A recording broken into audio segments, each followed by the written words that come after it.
Sconfitto il Matera per 2-1 da una forte Turris. Cadono le speranze di promozione. La sconfitta è venuta a seguito di un infortunio al portiere Casiraghi che, forse tradito da un falso rimbalzo, si è visto sgusciare il pallone tra le gambe dopo un calcio di punizione dal limite che non sembrava affatto pericoloso. Invero, la sconfitta non poteva Addossare essere tutte più le responsabilità della sconfitta al povero Casiraghi, comunque, sarebbe poco generoso. In avanti si è sbagliato parecchio e a centrocampo c'è stata qualche falla di troppo. Ma tant'è e non si può fare D'altro altro che canto il prenderne pareggio non atto, avrebbe cambiato di molto le cose e quindi bisogna convenire che la tattica adottata dai materani era l'unica logicamente valida, anche se i risultati purtroppo non sono venuti. Al 21 settembre oggi è successo di tutto. Si è visto il Matera giocare, almeno fino al secondo gol della Turris, una delle sue partite migliori. Si è vista una Turris molto forte, con atleti dotati di buona tecnica individuale e con validi schemi di gioco. Abbiamo anche assistito a tafferugli provocati da un gruppo di facinorosi al seguito della squadra campana, con qualche contuso e alcuni fermi operati dalla polizia. Tutto questo proprio nella domenica che ha visto un afflusso di sportivi allo stadio che ha riportato alla mente tempi migliori e non troppo lontani.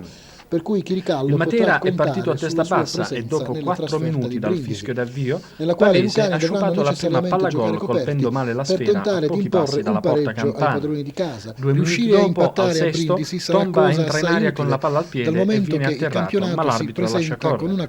Subito dopo c'è una emozione per i materani a causa di un'uscita a vuoto del portiere campano.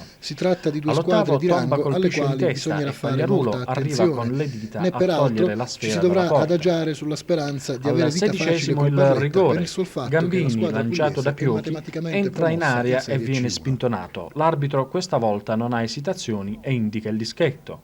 Dagli 11 metri è stato Tomba a trasformare, portando il Matera in vantaggio.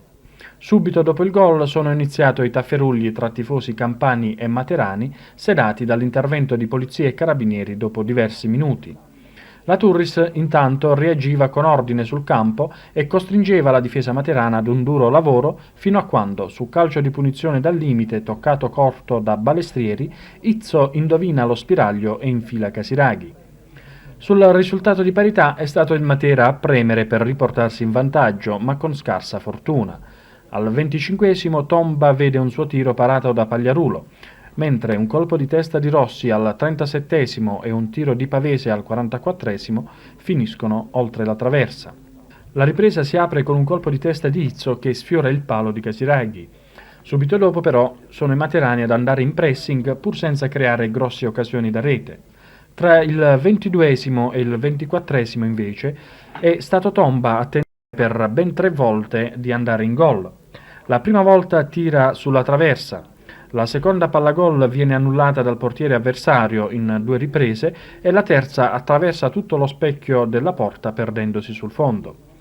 Arzeni, subentrato a De Pasquale al 25esimo, tenta, poco dopo la mezz'ora, un tiro dal limite che si perde al lato nonostante un tuffavuoto di Tomba. Al 38esimo viene espulso Melis per fallo su Lunerti e Chiricallo manda in campo Piero Bon al posto di Lupini. Poco dopo la rete beffa. Calcia a Lampi e la palla, dopo aver aggirato la barriera, si infila in rete tra le gambe di Casiraghi. La partita non ha detto più nulla da quel momento.